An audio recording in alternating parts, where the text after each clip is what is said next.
Hoy en Punto Rojo, Gabriel Saliasnik, abogado de referencia en Chile, expresidente de la comunidad judía y hombre de pensamiento libre y con el coraje para expresarse. Va a hablar muy claro. Va a explicarnos qué ocurre con Boric y la comunidad judía. Vamos a saber si la comunidad judía en Chile está amenazada, si el antisemitismo se está convirtiendo en algo insoportable, si hay una responsabilidad del propio gobierno en la incidencia en los discursos de odio. Vamos a conocer qué pasa con Chile, qué relaciones hay con Irán, qué pasa exactamente con la amplia comunidad palestina. Todo esto hoy, en Punto Rojo, Gabriel Saliasnik.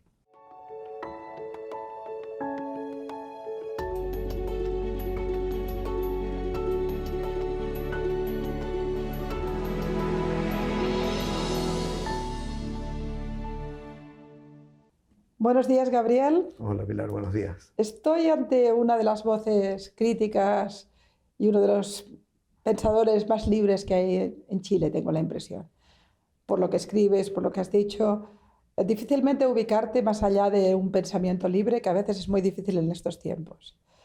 Y estoy en Chile, justamente, donde probablemente en estos momentos, junto con Petro, es el país más agresivo contra Israel y más duro respecto al tema del conflicto, pero también al final también respecto a la propia comunidad judía. Con lo cual tienes muchos elementos que me interesan para esta conversación. Un libre pensador, una persona con coraje que dice lo que piensa, que se ha implicado con la política de su país, un país que ha derivado posiciones muy extremas en Oriente Medio y quizá el país de los más agresivos hacia la propia comunidad, mezclando todo, Israel, comunidad judía, etc. Todo este paquete me hace preguntarte, lo primero que te preguntaría es, ¿Chile se ha convertido en un país difícil para la comunidad judía? Yo creo que Chile es un país difícil, pero probablemente no lo es el país ni la ciudadanía en general, sino que esto ha sido resultado de la inoculación del veneno, del odio, del antisemitismo de parte de nuestras más altas autoridades. Es lo que los americanos denominan el bully pulpit, que era de Roosevelt, es decir, haber usado, en definitiva, la posición del presidente de la República para instalar un discurso que derechamente es antisemita. Y eso hace que la vida judía en Chile se haya transformado es más desafiante naturalmente en todos estos últimos años. Por tanto, ¿tú acusarías directamente al presidente Petro? Perdón. Son casi lo mismo. Casi lo mismo, ¿eh? No, lo vamos a dejar ahí para que... Presumo que Petro podría ser menos antisemita que el presidente Boric. Pues entonces imagínate, ¿no? Ya me va bien porque creo que el presidente Boric es más culto, es más preparado. Estoy de acuerdo. Y por lo tanto es mucho más injustificable la radicalización de su posición. Eso va más allá de un mero compromiso ideológico, ya parece el compromiso de un fanático. Y sabemos que el antisemitismo, donde ha echado raíces, ha sido donde ha habido fanáticos que lo han impulsado. Sin ninguna duda, el antisemitismo no es ajeno a los ilustrados y a los que tienen carreras universitarias, han leído 4 libros y sin embargo han justificado una cultura de odio. Eso es muy conocido. Pero la pregunta que te hago es muy directa. ¿El presidente Boric es responsable del aumento del odio a los judíos en Chile? Y cuando hablo del aumento del odio hablo de actos antisemitas, hablo de pintadas, hablo de ataques. Es decir, ¿es el responsable? ¿Es el que ha liderado esa renovación del antisemitismo? Mira, en Chile se ha dado una especie de tormenta perfecta. Yo, desde los tiempos muy antiguos en que yo era presidente de la comunidad judía en Chile, yo ya afirmaba que Chile era como un laboratorio de causas extremistas palestinas y de antisemitismo en el mundo. Y lo decía porque, de alguna manera, por la existencia de una comunidad palestina o de origen árabe muy grande, la más grande probablemente fuera del Medio Oriente, aun cuando sea cristiana y hayan en estas paradojas, ¿no es cierto?, arrancado del Imperio Turco Otomano y de las persecuciones islámicas, abrazaron con mucha fuerza posiciones extremas de radicalización propias de grupos como Hamás. Y por lo tanto empezaron a empujar agendas tan extremas en Chile como se empujaban en Irlanda, en Europa. Esto tuvo nombre y apellido, digamos, que fue un precandidato presidencial y que todavía aspira a cargos públicos, como es Daniel Jadue, que fue un alcalde en una municipalidad y que ahora está en prisión, no en prisión preventiva, en arresto domiciliario total por fraudes en los que habría incurrido durante su gestión, pero aún así pretende... ¿Es quien gobierna esta comunidad palestina que decías? No es que gobierna, pero él inoculó en muchas generaciones de la comunidad palestina un discurso de odio y de intransigencia anti-Israel. Él es un tipo que estaba formado en el Frente Popular para la Liberación de Palestina. Viajó, de hecho, en sus épocas juveniles o adolescentes al Líbano a entrenarse en los grupos de George Habash. Esto lo digo como para dimensionar quién era este personaje. Y claro, él era outlier, no era mainstream, porque el Partido Comunista en esa época en Chile estaba en los bordes, digamos, del establishment institucional y político. Es decir, para un chileno quizás comprensible, pero para una no chilena, como es mi caso, es absolutamente incomprensible y es casi un oxímoron que una comunidad cristiana libanesa, chilena en estos momentos, esté a favor de Hamas y de organizaciones sunitas claramente yihadistas, cuando el Líbano ha sido destruido por esas posiciones. Es decir, hoy las personas más contentas con la caída de Hezbollah en Oriente Medio son los libaneses. Y además los cristianos sufrieron en el Líbano la destrucción. ¿Cómo es posible que en Chile pasa eso? Daniel Jadue es de origen, en estricto rigor, palestino. Pero un solo tipo es capaz de... Lo que pasa, él fue muy fuerte y hace un liderazgo mesiánico muy fuerte, también dentro del Partido Comunista en Chile. Es decir... Musulmán, Chile, Palestina, con cristianos, es un lío, lo de Chile es un lío. Por eso, déjame desenredártelo un poco para entender por qué Chile es terreno fértil. Chile tuvo esta comunidad que convivía en mucha armonía históricamente con la comunidad judía en Chile. Es más, muchos inmigrantes judíos llegaron junto con estos inmigrantes árabes arrancando el imperio turco. Que no eran, entonces no se llamaban palestinos, eran organizaciones árabes. Eso nos daría para una discusión bastante más interesante de qué definitivamente es ser palestino. Yo no pretendo definir quién es palestino, como no pretendo que definan quién es judío y quién es sionista. Creo que no quiero caer en... pero que antes se llamaban organizaciones árabes. Pero eran árabes sirio-palestinos, la Gran Siria, han tenido distintos, ¿no es cierto?, conceptos a lo largo de la historia. En ese escenario en que Daniel Jadue permea a través del Partido Comunista los bordes de lo que era la izquierda chilena y empieza a generar un cierto terreno sobre el que construir, después se empiezan a pasar cosas adicionales en Chile.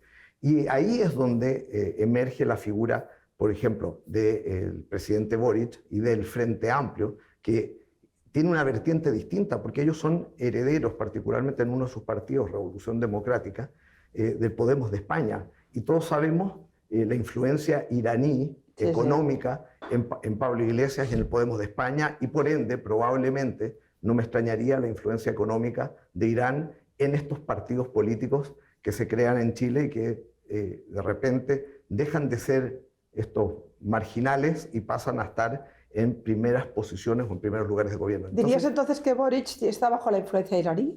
Yo creo que el Frente Amplio, del que él es parte, estaba, al menos ya ha estado, bajo la influencia iraní, particularmente en el sector de Revolución Democrática. Boric venía de otra corriente dentro del Frente Amplio, pero yo creo que el Frente Amplio recibió, y habrá que alguna vez escribirá esa historia, tiene que haber recibido financiamiento, apoyo y adoctrinamiento probablemente de Irán, como ocurrió en España. Es decir, para que venga a Chile Errejón, y si al final esto se contamina solo, ¿no?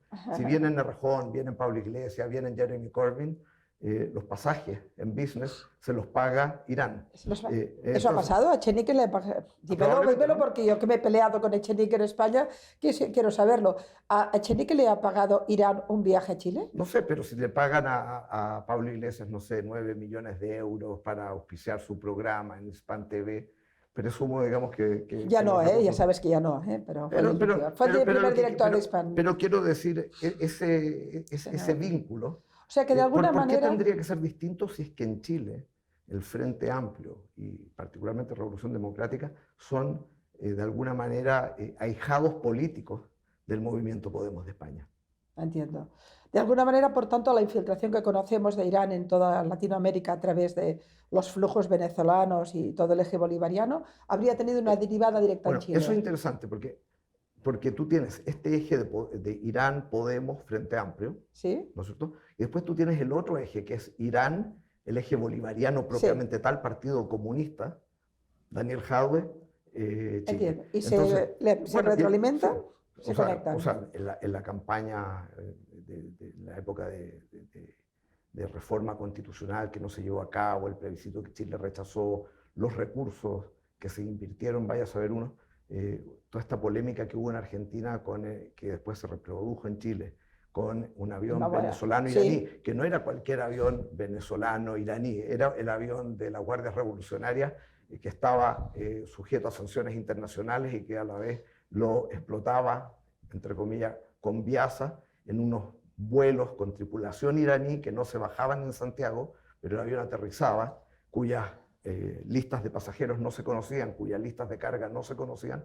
Es algo que quedó en el aire, ¿no? Pero esto lo qué es lo que hacían. Lo conocemos de Venezuela porque tengo un amigo que se dedicó a intentar comprar un vuelo Caracas-Teherán y nunca es posible, siempre están llenos y nunca baja gente, porque eran vuelos de municiones, era vuelo de armamento, eran vuelos de guardia revolucionaria.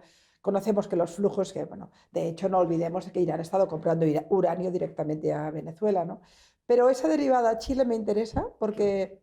Claro, lo que me estás planteando es grave. Me estás planteando que puede haber habido financiación de Irán a partidos chilenos que han derivado en un presidente como Boric. O sea, yo creo que ¿Haces esa conexión?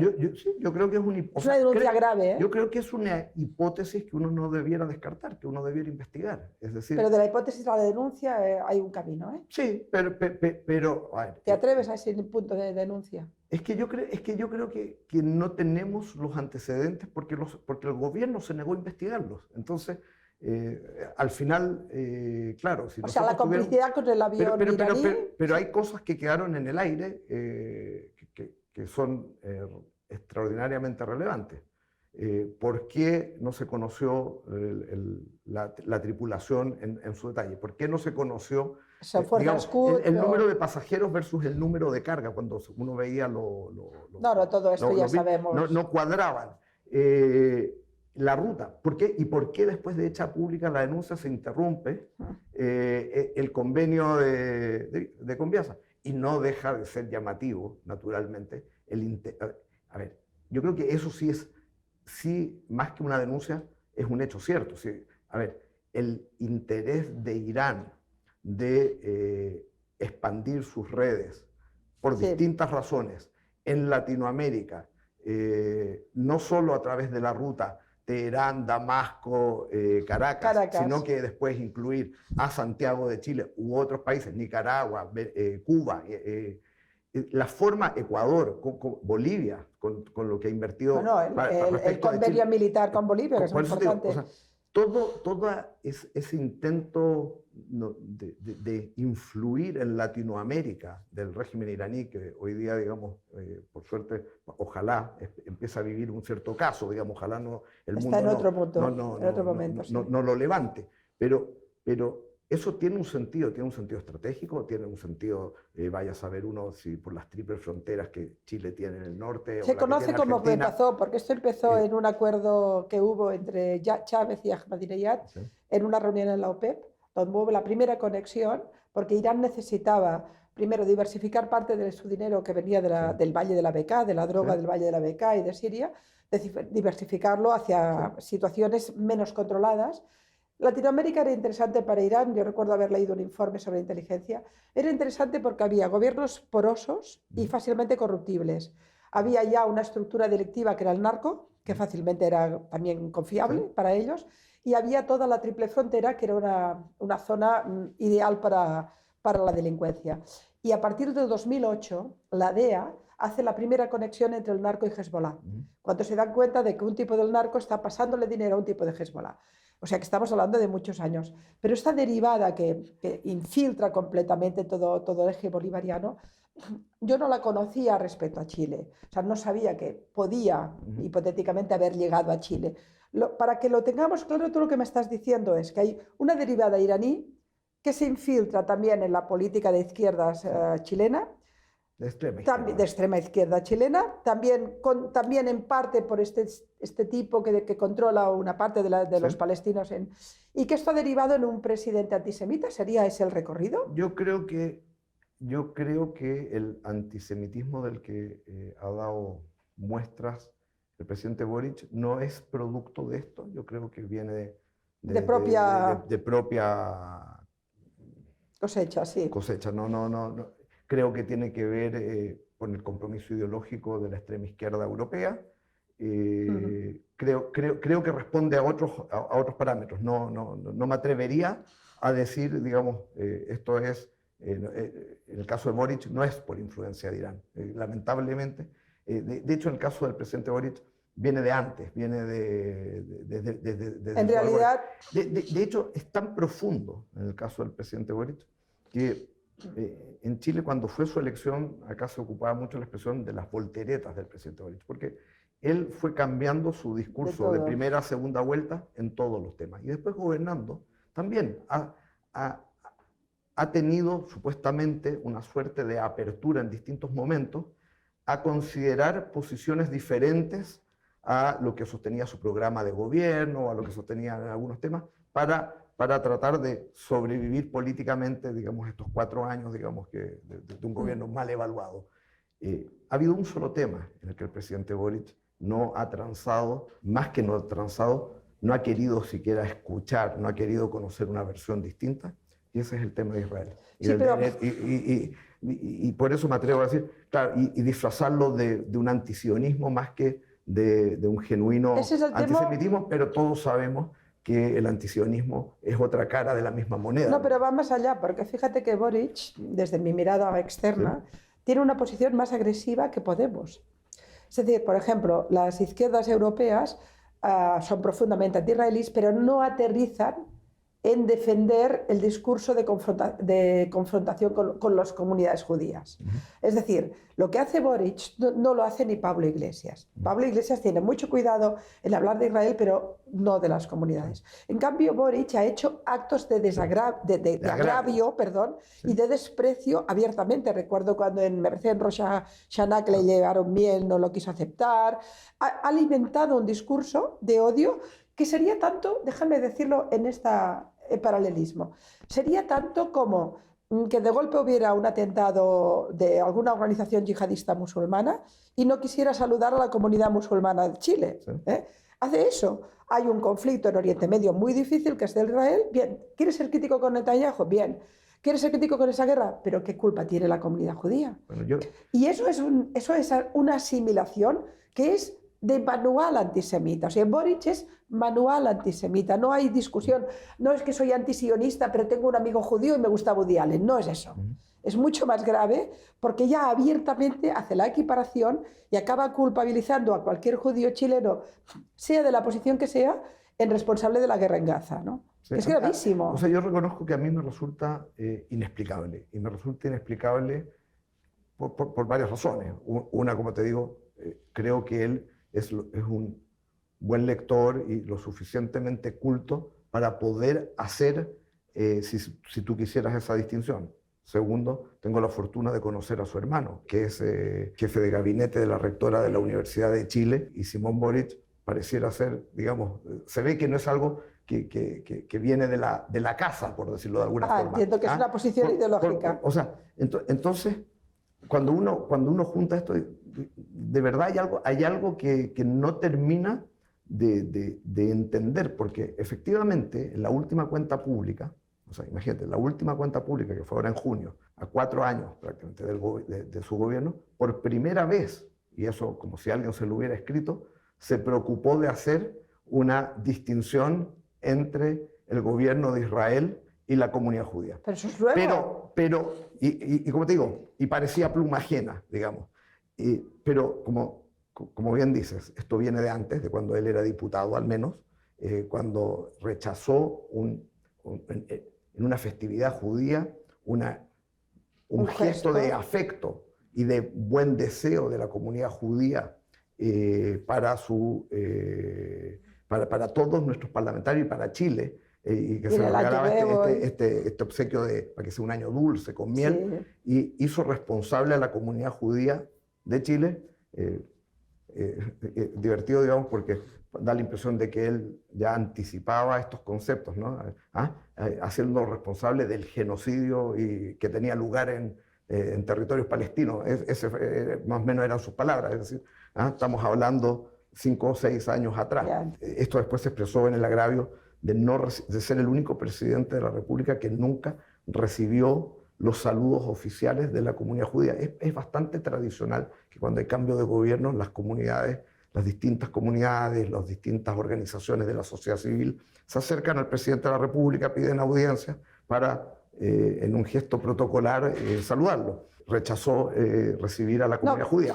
Después la rechazó progresivamente. Tenemos muchos indicadores. Entonces, la verdad, y estamos hablando mucho antes del 7 de octubre, pero el 7 de octubre incluso tiene un punto de inflexión que tampoco es menor, porque no solo es la tragedia de la barbarie del que digamos, a plena luz expuesta por las cámaras de los propios terroristas, fundamentalistas, no da ni para... Esto es peor que terrorismo, es un nivel de barbarie. Es una ideología del mal, de la época de Atila el Uno. O sea, estamos pensando, o sea, es un retroceso de la humanidad brutal. Sí. Y el presidente de la República es incapaz de condenar esa barbarie. Pero permíteme, Gabriel, es más grave. El presidente de la República no tuvo ni el detalle porque murieron chilenos. Además. Murieron chilenos el 7 de octubre, ¿eh? O sea, y no tiene ni el detalle con los familiares de los asesinados el 7 de octubre.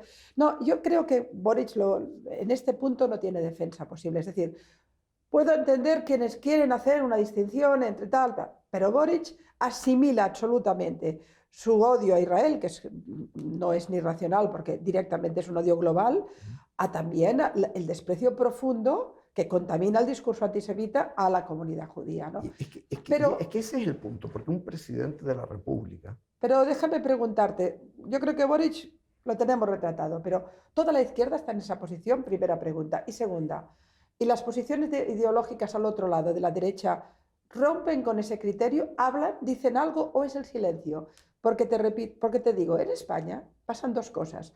Una, Pedro Sánchez y el Podemos y tal se han erigido en el discurso más de odio a Israel, pero la derecha calladita, con lo cual alimenta con su silencio el discurso de odio. Aquí pasa lo mismo. Yo creo que hay algo de eso acá. A ver, lo que ocurre es que el conflicto de Medio Oriente, digamos, en definitiva, es un conflicto que es ajeno a la realidad de la mayoría de los chilenos. La verdad que es como podría ser el conflicto de Corea del Norte con Corea del Sur, si tú lo quisieras llevar al extremo. O sea, es algo que ocurre francamente lejos y distante, y donde... Pero de esto hablan. De Corea del Norte no. Pero claro, y de Sudán no hablan, y de los 500.000 muertos en Siria gaseados químicamente por Hafez el-Assad, ¿no es cierto? Para la izquierda no importa. Este no era un dictador. O sea, solamente importan, digamos, como dicen en inglés, no use, no news. O sea, si no hay judíos no es relevante, pareciera ser. Pero me da la impresión que, o sea, lo que ocurre, y esto es como lo que logra esta forma de actuar desde el púlpito de la presidencia de la República en Chile, es que un conflicto en el que Chile, aún teniendo cierta inclinación, yo no diría imparcialidad completa, porque su track record de los gobiernos de Chile en votaciones en Naciones Unidas y en otras instancias, en general bajo gobiernos de izquierda o centroizquierda y de gobiernos de centro derecha, no es especialmente alentador muchas veces. No obstante eso, siempre los presidentes de la República y los gobiernos entendieron de que Chile es un país que es un mejor país en la medida en que permite el desarrollo completo de sus ciudadanos, sean de origen judío, de origen musulmán, migrantes de otros países, sean palestinos. O sea, y y por lo tanto, de alguna manera siempre abogaron los distintos... yo tuve la fortuna de conocer a la presidenta Bachelet, tuve la fortuna de conocer al presidente Piñera, Nada que ver, acompañar Bachelet. al presidente Piñera en su la primera vez que un presidente de Chile visitaba Israel, en una visita oficial. Y por lo tanto, poder entender, digamos, cómo había un acto, si tú quieres, de cierta racionalidad y cierto equilibrio de no importar el conflicto a Chile. Y esto lo ha roto Boric. Y esto lo ha roto Boric y lo ha roto la extrema izquierda. Es decir, la extrema izquierda, sea el Partido Comunista o sea el Frente Amplio, de alguna manera en su decálogo de causas interseccionales que quisieron mezclar en esta licuadora, ¿no es cierto?, de meter el feminismo, el indigenismo, el LGTB, no te lo olvides. Todo junto, y metieron también este fascismo islámico, ¿no es cierto?, dentro de este mismo paquete, metieron Irán, metieron la causa palestina, yo creo que le hacen más daño que ayuda, y incentivaron esa odiosidad, y esa odiosidad se ha traducido, lamentablemente, en mucho mayor tensión para la vida judía en Chile, porque si bien somos una comunidad que según el último censo, 30.000 personas profesan la religión judía, pero probablemente en Chile hay 150.000 o 200.000 chilenos de origen judío. De origen judío que no. De alguna manera, obviamente hacen de Chile un peor país. Te hago la pregunta más directa en este tema. ¿Boric trata a los judíos chilenos como judíos, pero no como chilenos? Sí, yo creo. En ese sentido. Es decir, ¿ya no son chilenos? ¿Ya solo son judíos? Yo creo que hay una percepción de doble lealtades. Es un clásico del antisemitismo. Muy clásico del antisemitismo. Es Dreyfus. No eres francés, eres judío. Mira, justo estamos en el aniversario del caso, de la absolución de Dreyfus. Boris trata a los judíos como el affair Dreyfus. Yo creo algo así, sin quizás mirar su propia historia, no sé, de los croatas, de los Ustashas. Yo creo que bueno, los Ustashas hay harto para revisar. Los Ustashas eran de extrema derecha. Creo que había harto para revisar ahí. ¿Viene de los Ustashas, Boric? No lo sé, pero yo estuve en la guerra de Croacia. Según un historiador. En la guerra de los Balcanes, sé perfectamente. Mira, según un historiador chileno, Víctor Farías, que ha escrito la historia de los nazis en Chile y lo documentado, o sea, hizo toda una revisión de los archivos, incluso cuando caen de Alemania Oriental y de inmigrantes. En Chile, digamos, dentro de los quienes militaban en el partido nazi, en Chile incluso hubo un Boric en Punta Arenas, efectivamente. Pero claro, en tiempo de posverdades se le ha querido atribuir a ese Boric la calidad de abuelo del presidente Boric. No lo era. No es cierto. Pero desconozco, digamos, cuál, o sea, sería... Bueno, la izquierda lo ha hecho con Katz, esto. Claro, ellos juegan a eso. Lo que quiero decir es que es muy peligroso el juego de las dobles lealtades. Los judíos sabemos lo que significa eso. Nosotros somos chilenos de origen judío. Yo es la impresión... Entonces los palestinos en Chile son chilenos de origen árabe, palestino, en realidad turco, porque llegaron de la época del Imperio Turco Otomano, si tú quieres.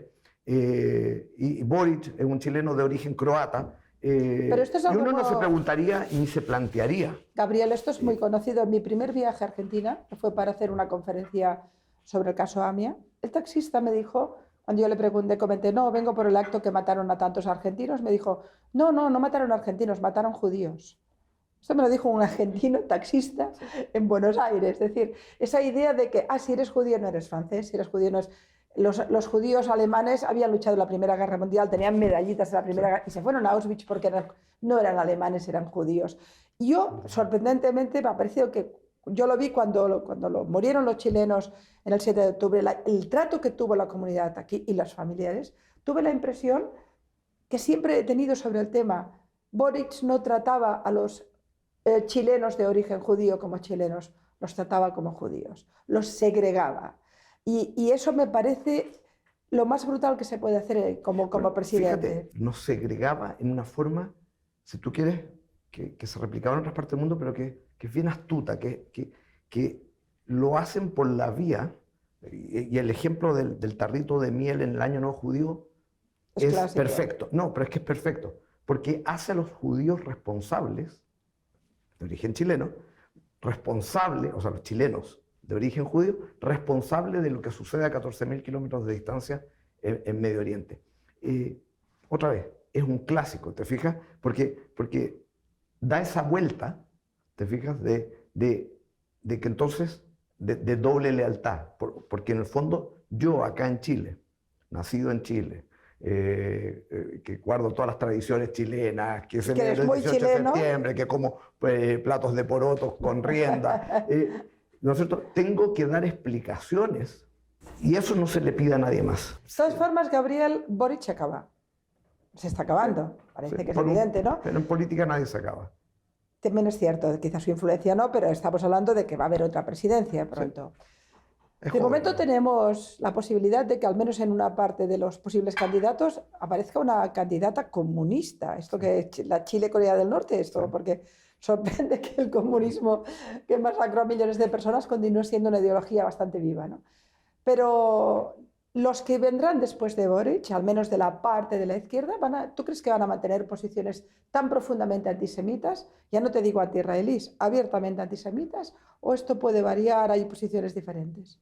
Yo me cuesta, honestamente, me cuesta pensar que cualquier opción o otros candidatos de la extrema izquierda tengan esta virulencia. Me cuesta creerlo, o sea, a ese nivel. Sí, o sea, y es más, te lo grafico en lo siguiente. Te hablaba antes de Daniel Jadwe, a quien yo conozco. Sí. Daniel Jadwe es un radical y un fanático de la causa palestina. Te hacen el típico argumento y van a decir, yo también soy semita, bueno, no es cierto, toda esta lecera. Pero ni Daniel Jadwe llega a ese punto. Era tan radical. Wow. O sea, tú podías reunirte con Daniel Jadwe, siendo alcalde de Recoleta, y tú, miembro o dirigente de la comunidad judía. ¿Podrías ahora?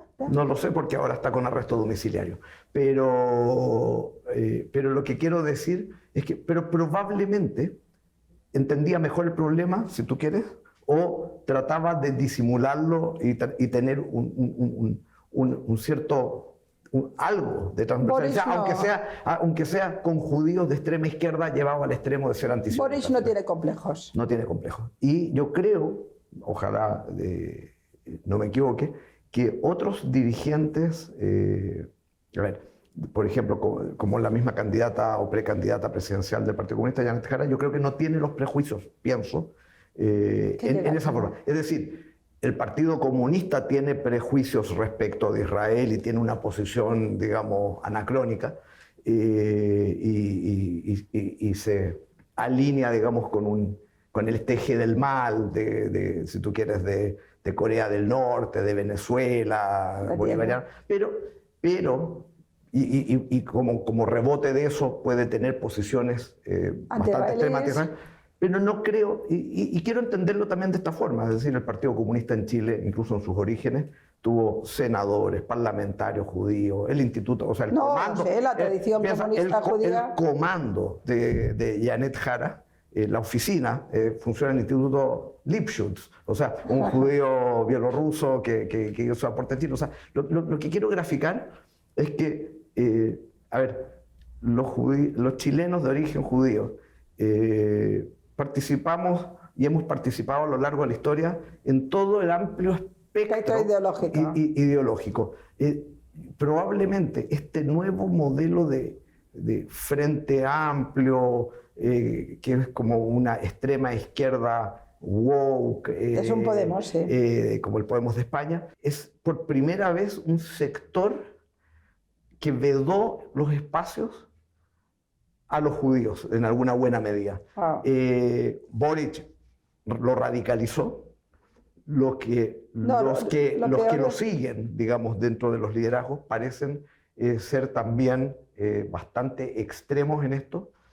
Presumo sí que podrían no querer cometer, aunque sea tácticamente, el error o esta virulencia de Boric de juntar en una misma cosa el conflicto del Medio Oriente con la comunidad judía en Chile. Quiero pensar que aprendieron de esto, y yo creo que aquí hay algo también que tiene que ver con la personalidad, con la estructura mental, si tú quieres, del presidente Boric, que lo hace ser particularmente obcecado y terco, o sea, y no haber querido revisar esta posición. No, pero es gravísimo que desde la presidencia de un país se alimente el odio a una comunidad, gravísimo. Pero de todas formas el mundo está cambiando, Gabriel. Israel, evidentemente aún la guerra de Gaza aún dura, aunque yo creo que estamos muy al final, pero Israel desde la perspectiva estrictamente militar ha ganado en todos sus frentes. Ha acabado con Hezbollah, ha caído Siria, ha dejado Irán, está absolutamente tocado y no tiene ninguna capacidad ahora de ataque. Nos queda el residuo de los hutis, pero se irá. Y luego Hamas tenía más de 45.000 activos terroristas armados. Les debe quedar, creo que de todas sus brigadas les debe quedar una brigada. Es decir, estamos en otra situación. En esta situación, lo que se vislumbra, lo que vamos conociendo de lo que puede pasar, va por el camino de la diplomacia. Es decir, muy probablemente, si las cosas van bien, que en Oriente Medio siempre es complicado, empezará otra vez una tanda de acuerdos de Abraham, que pueden implicar desde países como Indonesia, que está sobre la mesa, hasta Siria. O sea, estamos cerca de que Siria tenga unas relaciones estables, más o menos tranquilas, con Israel desde el 48. Esto cambia el mapa. Líbano se está rehaciendo porque Hezbollah, y de hecho está desmilitarizando Hezbollah. Siria ha caído y está en otra posición. Irán está herido. Bueno, todo esto está cambiando. Y si además Israel se convierte en el hub energético y económico de la región, todo el mundo va a tener, incluso Turquía, interés en participar en esto. Esto no va a cambiar en algo la posición y el relato de la comunidad palestina en Chile. Porque al final, pregunta desde la ignorancia, pero al final creo que parte de esa posición tiene que ver con ese señor que radicalizó, pero también con el dinero que debía llegar de Hezbollah o del Líbano o de Siria, no sé, ¿No sería normal que si está cambiando, se está mutando la opinión y el relato en el Líbano, no mute también aquí en Chile? Yo tengo una reflexión distinta, honestamente, en este punto. Aclarímelo porque no... Yo creo primero, lamentablemente, y yo hice muchos esfuerzos en los tiempos, te estoy hablando que yo fui presidente de la comunidad judía y se han hecho muchos esfuerzos posteriores, digamos, la dirigencia de la comunidad palestina, que no es lo mismo que los miembros de la comunidad palestina o los chilenos de origen palestino, se sobre-radicalizaron en todos estos años. Es decir, desde hace mucho rato, y esto es anterior a Boric, que ellos tomaron una postura, yo digo por eso con mucha influencia de Daniel Jadwe, pero no solo exclusivamente él, una postura de sobreidentificarse en estos temas identitarios, si tú quieres. ¿Sin vinculación económica? No llegaba dinero. No es un tema económico. La comunidad palestina o los chilenos de origen palestino tienen una situación económica, son una comunidad poderosa. ¿Son todos palestinos o son libaneses? O son, porque... Hay árabes, hay libaneses, ahora los cuentan todos juntos. Es decir, que es que ahora todo esto se va a mezclar. Es como que los contara jamás, ¿no? son matemáticas distintas. Matemáticas jamás. Pero como las matemáticas muchos dicen que las inventó el mundo árabe, así que también me imagino que... La propaganda también. Así que puede ser que con los números los hagan. Pero no, yo creo que hay una radicalización en algunos núcleos de la comunidad palestina que no pasa por un tema económico, que pasa por una sobreidentificación, si tú quieres, con el conflicto del Medio Oriente. En eso no ayudan naturalmente las imágenes que se reciben en las redes sociales, es decir, hay una polarización extrema de eso que... al punto que, o sea, yo tengo muy grabado el recuerdo de cómo, por ejemplo, la dirigencia y los invitados del presidente de la República, cuando fuimos en gira oficial a Chile y a los territorios palestinos, los dirigentes de la comunidad judía, como yo, que íbamos, participamos de las actividades en la Autoridad Nacional Palestina. Y al revés. ¿No? Y al revés, ellos se sustrajeron de las actividades. Es decir, su nivel, y eso que era una gira oficial del presidente de la República. Es decir, yo creo que por respeto al presidente de la República, de la época, al gobierno que los había invitado, uno esperaba algo distinto. Y ellos en general se han sustraído a eso. Pero eso es un relato y es una cosa muy rara porque nosotros podíamos tener mejor relación con la autoridad palestina, incluso allá. Presidentes de la comunidad judía se reunieron en su momento con el primer ministro de la autoridad palestina, pero la comunidad acá en Chile, la dirigencia de acá parecía estar más cercana a la lógica de Hamás que a la lógica de Al-Fatah como en su origen, probablemente porque los veían como más corruptos. Hay política interna, llamémoslo identitaria, partida, que no logramos, que uno no podría identificar. Entonces, lo que va a pasar es que sí, van a quedar más aislados. Sí, van a quedar fuera en un relato antiguo. Yo creo que ellos están hace tiempo offside y han tomado las posiciones, si tú quieres, equivocadas. Oye, déjame decirlo en un término concreto. Cuando acabe el tema de Gaza, que va a acabar más o menos pronto, no va a quedar nadie de Hamás en Gaza. Es decir, si algún acuerdo hay en la mesa, de los muchos acuerdos posibles, y ese acuerdo implica a Emiratos, implica Egipto, implica Jordania, es que nadie quiere Hamás en Gaza. Sí. Yo creo que Israel no solo sobrevivió a esta guerra, se impuso en esta guerra, se impuso cortó los 7 tentáculos de este pulpo. Yo creo que eso va a quedar para la historia esta semana. Pero va a cambiar el mapa.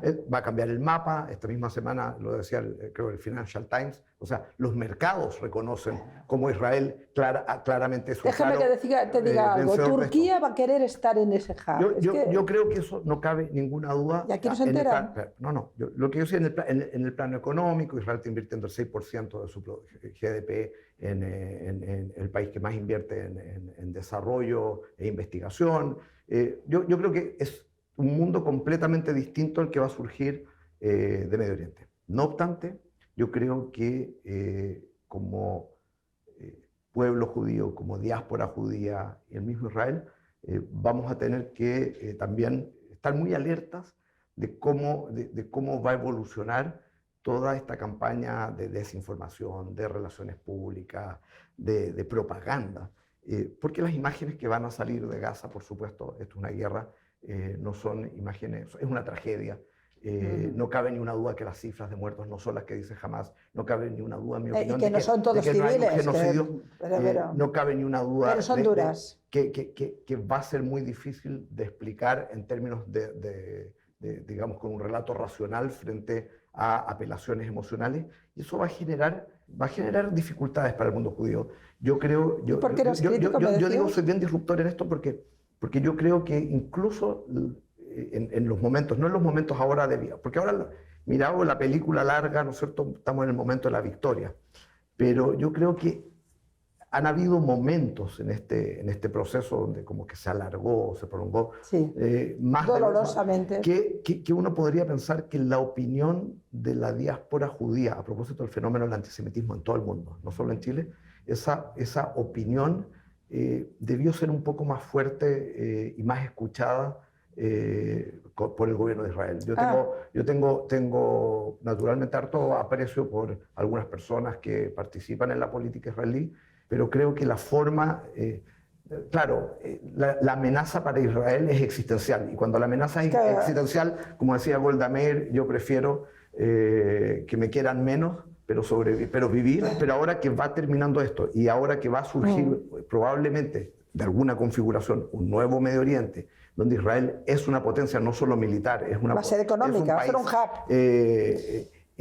Yo creo que ojalá dejemos un espacio a las personas de buena voluntad de que se reformulen estas críticas, estas consignas que se han instalado durante todo este periodo, porque van a haber imágenes que son complejas, pero a la vez hay una situación existencial que enfrentó Israel que no lo ha enfrentado ningún país en el mundo. Me hace ser un poco menos optimista cuando tú lo llevas a si esto va a cambiar las ideas. No, porque esto obviamente va a radicalizar a otra cantidad de personas. Yo creo que estamos viviendo un cambio de paradigma muy importante, pero en cualquier caso, a ver, es evidente que el fenómeno antisemita que se ha derivado de la guerra de Gaza y de todo el conflicto, esto va a crecer y va a ir a peor, y en este sentido no soy optimista. Yo soy optimista en el hecho de que el mapa de Oriente Medio le da... Eso sí. Los acuerdos de Abraham van a cambiar el mundo, y todo el mundo va a querer estar en ese hub, en ese núcleo que va a ser económicamente muy poderoso. Irán era el problema, Irán era el mastermind de todo el lío, Irán está en otra posición. Yo solo preguntaba si esto tenía una incidencia aquí. No, es que yo te digo, por eso yo creo que no lo va a tener en el corto plazo. En el corto plazo. Pero yo pienso que también hay empresarios chilenos de origen palestino que han invertido en Israel.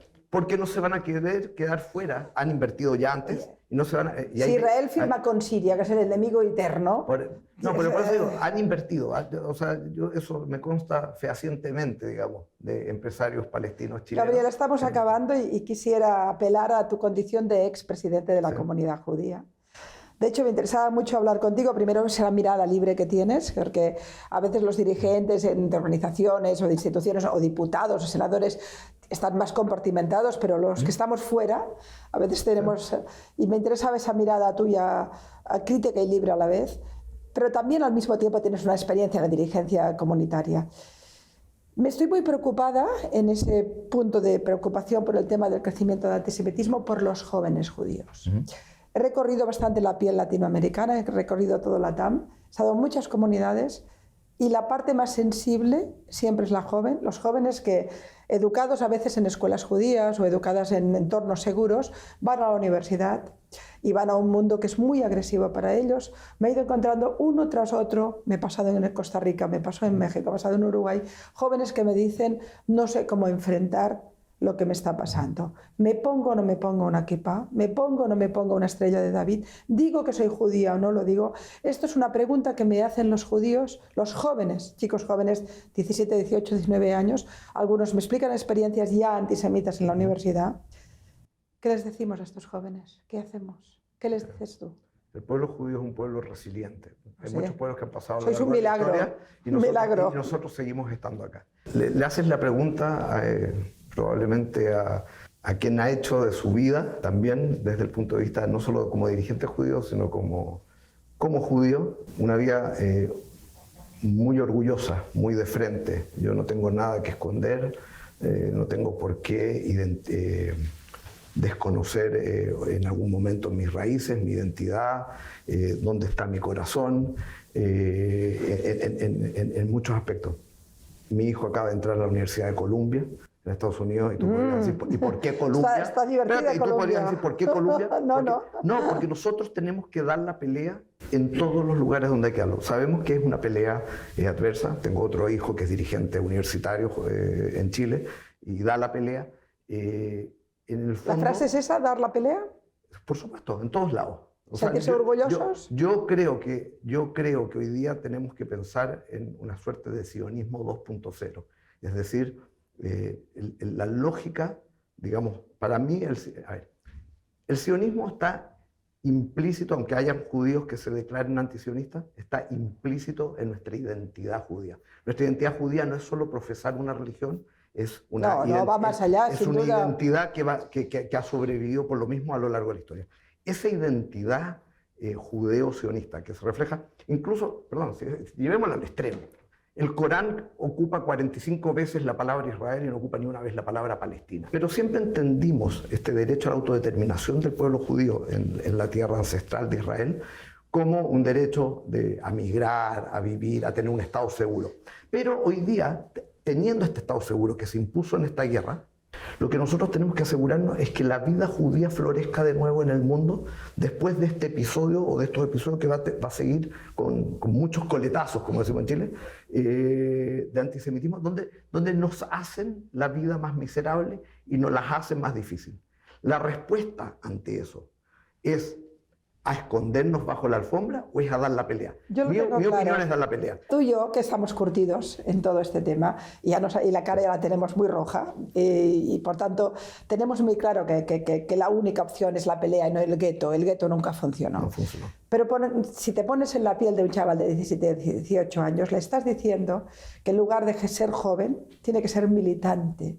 Que en lugar de vivir su condición de chileno con normalidad, tiene que ser chileno y judío. Y que tiene que, por tanto, tiene que tener una condición ideológica justo cuando empieza a vivir la juventud. No. Es decir, también tiene... lo que yo le estoy diciendo a cualquiera de esos jóvenes que vea esta entrevista, y sea chileno o sea americano o esté en otro lado, es que viva con autenticidad y orgullo, ¿no? El ser judío. Y que estudie, y que se prepare, porque nunca fue fácil ser judío. Somos el pueblo del libro y de los libros. Y por eso es que Israel es un milagro en todo sentido de la palabra. Ser judío no es un tema ideológico, es es llevar una ética que creó los valores judeocristianos, que fuimos la avanzada, si tú quieres, de lo que es la civilización actual. Paso la vida explicando. Y por lo tanto, yo lo sé, yo sé que estamos hablando en quienes pensamos parecido, pero creo que el peor error que podemos cometer es esconderse. Es escondernos. No hay ninguna razón. O sea, y claro, hay momentos de mucho más dificultad. O sea, hoy día la vida judía en Chile, este gobierno la hizo miserable. Wow. No me cabe ni una duda. Repítemelo. La vida judía en Chile, este gobierno la hizo miserable.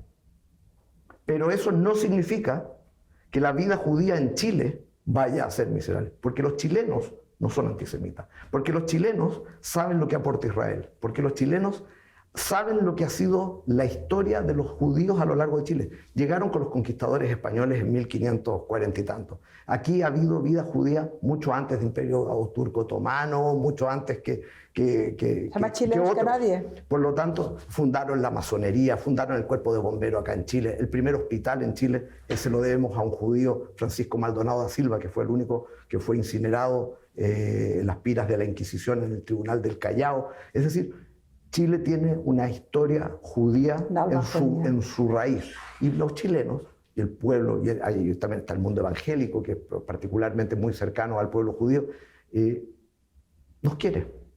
Y en Chile salen con orgullo, ese pueblo evangélico, por ejemplo, sale con orgullo con las banderas de Israel, cuando se celebra el Día de las Iglesias Evangélicas. Es decir, son muchos más quienes nos quieren, pero son más vociferantes quienes nos odian.